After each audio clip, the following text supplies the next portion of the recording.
Kevin Rudd, former Prime Minister of Australia, welcome to the programme. Thanks for having me on, Christiane.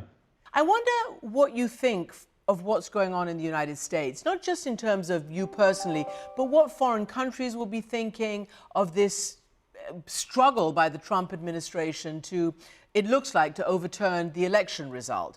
What is the response overseas in Australia? Well, you see, the brand of American democracy is important not just for America itself, it's important for the world because it has been the torchbearer for the democratic project for the last couple of hundred years. So therefore, when the world and the democratic world looks on the United States and Trump having lost the election, trying to cling to power in this interregnum, it leaves a very bad taste in the world at large. And I would think that authoritarian states would be kind of gratified by this because it seems such an untidy transition from one administration to the other. I would hope that the Republicans would see sense and get the president to behave like a responsible grown-up, and so far he's not done that. Well, you know, talking about the authoritarians, obviously one of the big relationships with the United States is China, right? It has really risen dramatically under President Xi Jinping's leadership. It's a major competitor. President-elect Biden will have to, engage with. What does that signal to you? Well, Beijing under Xi Jinping has become increasingly authoritarian. That's the bottom line. There's no hiding that fact. And this trend is likely to continue. So the intersection with the Biden administration will be, I think, difficult. The Biden administration will have an interest in stabilizing the US-China relationship rather than this roller coaster ride we've seen under Trump. But on hard national security questions, the Biden administration is likely to be firm and direct with Beijing. On the economic relationship, I do not see a fundamental improvement, though the trend towards decoupling may not continue at the pace at which the Trump administration had set off. But there is this third dimension, Christiane, which is human rights. And this at best was embraced episodically by the Trump administration. But we know in the Biden administration this will be a central agenda. So the human rights dimensions of the Biden administration's overall foreign policy is going to run headlong into Chinese practices at home in Xinjiang, China's own domestic dissident community, what continues to occur in Tibet, as well as, of course, what's now unfolding in Hong Kong. Just to point out, obviously, Biden, before he was president-elect, labeled the actions, as you say, in Xinjiang against the Uyghurs, their Muslim minority, genocide. And he also, he was the one who received Xi Jinping when he came to the United States in 2012, in his early moments as new leader, when Biden was vice president. And at the time, and I'm sure you thought the same thing, that this was going to be a bold reformer. And yet, the pace of political repression and cementing his own leadership cult, not to mention economic prowess, has really taken everybody by surprise. And Biden has even called Xi Jinping now a thug. How widely do you think he will diverge from President Trump's policy towards China? Well, Christiane, you're right in your question, and that what's fundamentally changed in the last 6 or 7 years has been China itself. It's become more powerful. The balance of power in China's estimation is shifting in its favor against the United States. And then there's a second factor alive in all that, which is the leadership style of Xi Jinping, which has sought to push the envelope much further and faster and harder than his predecessors who have occupied the #1 position in the Chinese leadership. So with Biden coming to power, he does have one big advantage. He's probably spent more face time with Xi Jinping than any other Western political leader. It's not just Xi Jinping's visit to the United States those many years ago, but also Biden's reciprocal visit to China, where Xi Jinping was his host. He's probably spent 2 weeks up front and personal altogether with Xi Jinping. But a personal relationship like that doesn't solve the strategic problems that we've been referring to. So now I want to shift attention and focus to this struggle that you are waging on a completely different issue, or maybe it's not, maybe it's connected to democracy. You are trying to drum up a royal commission, what's known as that, in Australia, to investigate the media power and the holdings of Rupert Murdoch. He's obviously Australian, but as we all know, he has massive holdings all over the world, particularly in the United States. Fox News is his most powerful press tool. What game right now is Fox News and Rupert Murdoch playing in the United States politically? Well, I don't get regular emails from Rupert to tell me what he's up to, but let me hazard a few guesses based on my experience of him in Australian domestic politics in the period that I've been Prime Minister and leader of the Australian Labor Party. I think first and foremost, what Rupert Murdoch is seeking to do and has done for the last 4 years has been to do everything he can to legitimise Trump's form of the Republican Party. If it was not for the echo chamber of Fox News within the United States, I doubt very much that we would have seen the comprehensive rise in the first place of the politics which enabled the Trump phenomenon to succeed. Just as we've seen in the United Kingdom, I doubt very much whether Brexit would have occurred were it not for the campaigning newspapers which Murdoch owns there, which have openly argued the case for Brexit for a long, long time. I think secondly, what President Trump, as he seeks untidily, it seems, to exit office, is on about is delegitimizing the Biden presidency before it begins by casting doubts over the ballot. You may remember Trump did the same, echoed in the Murdoch news media about Obama's birther scandal, that is, where he came from. So it's a delegitimization agenda as well. And I think it's an abuse of media power. So let's just lay it out here. Murdoch, Australian of course, owns about 70% of print media in your country, and in your own home state, Queensland, he owns 100%. You have presented a petition, I think, to Parliament to try to get a royal commission, as it's known, to investigate his holdings.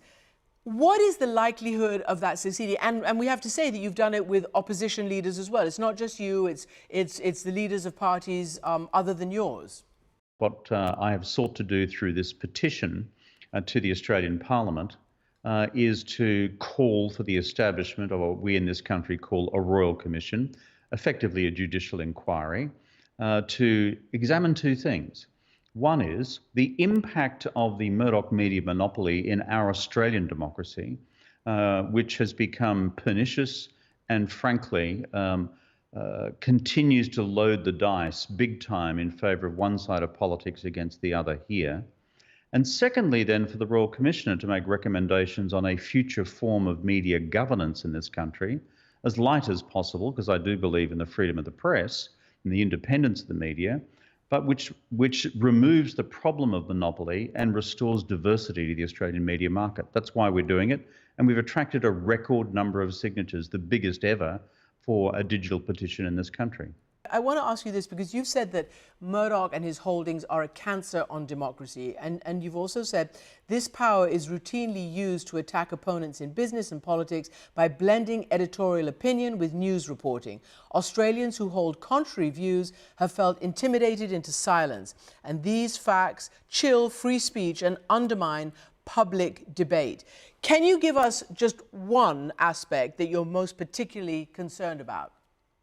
What I'm most concerned about is the culture of fear which exists in my country, Australia. And to some extent, there's a culture of fear also in the United Kingdom, given the attitude and posture in the past of Murdoch's tabloid newspapers there and viciously going after people. So what happens in this country, Australia, is that politicians, left and right, corporates, academics, universities, not-for-profits, no one actually debates in this country the Murdoch media monopoly. Why? Because they're frightened of having their character ripped apart on the front page of the newspapers across the country.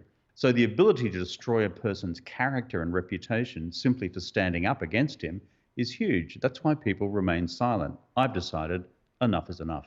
But also, your counterpart, Malcolm Turnbull, has talked about it on television, about the Murdoch influence on climate denial. And we know that News Corp publications blame the recent Australian bushfires on arsonists. I just want to play this little bit of sound from Turnbull on this panel on television recently.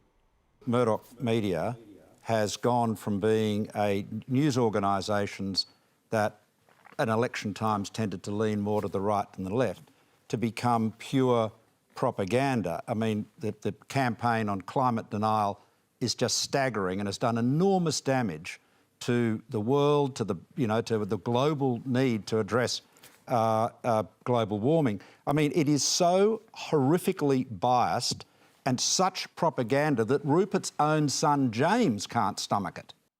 How much do you think this climate denial has affected the situation that we're in globally? Well, in two countries in particular, it's had a huge effect. My own country, Australia, where Murdoch has used the monopoly he has over the print media here to drive an anti-climate change action, an anti-climate change science agenda for more than a decade.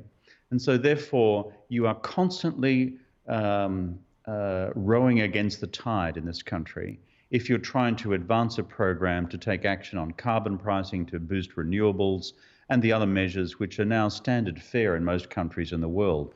The wall of media opposition which Murdoch has represented is formidable.